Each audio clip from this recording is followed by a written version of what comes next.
இந்த உலகத்தில் பல அரசர்கள் வாழ்ந்திருக்கிறார்கள். ஆனால் தர்மத்தையே உயிராகக் கொண்டு வாழ்ந்த ஒரு அரசன் இருந்தான். அவன் பெயர் ருக்மாங்கதன். அவன் சொன்ன வார்த்தை எப்போதும் உண்மை. அவன் எடுத்த முடிவு எப்போதும் தர்மம். ஒருநாள் ஒரு சாதாரண முனிவரைப் போல மகாவிஷ்ணு அரண்மனைக்கு வந்தார். அவரின் மனதில் ஒரே ஒரு கேள்வி: மனிதன் தர்மத்திற்காக எவ்வளவு தூரம் செல்ல முடியும்? அரசனுக்கு மகன் பிறந்தான். ஆனால் ஒரு இரவு அரசனின் மகன் நோயால் பாதிக்கப்பட்டான். உணவு அருந்தினால் குணமாகுவன் அனல் அன்று ஏகாதசி. அரண்மனை முழுவதும் அமைதியாகியது. ராணி அழுதாள். அரசனின் மனம் கலங்கியது. கோவிலில் நின்று அரசன் கேட்டான், பாசமா, இல்லை தர்மமா? அப்பொழுது யமன் வந்தான். இருள் எல்லா திசைகளிலும் பரவியது. ஆனால் ருக்மாங்கதன் சிறிதும் அஞ்சாமல் முன்னால் நின்றான்.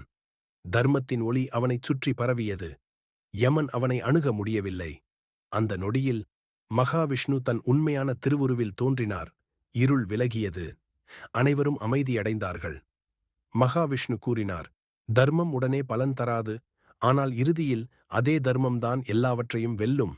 முடிவு: இந்த கதை உங்களுக்கு பிடித்திருந்தால் லைக், ஷேர், சப்ஸ்கிரைப் செய்ய மறக்காதீர்கள்.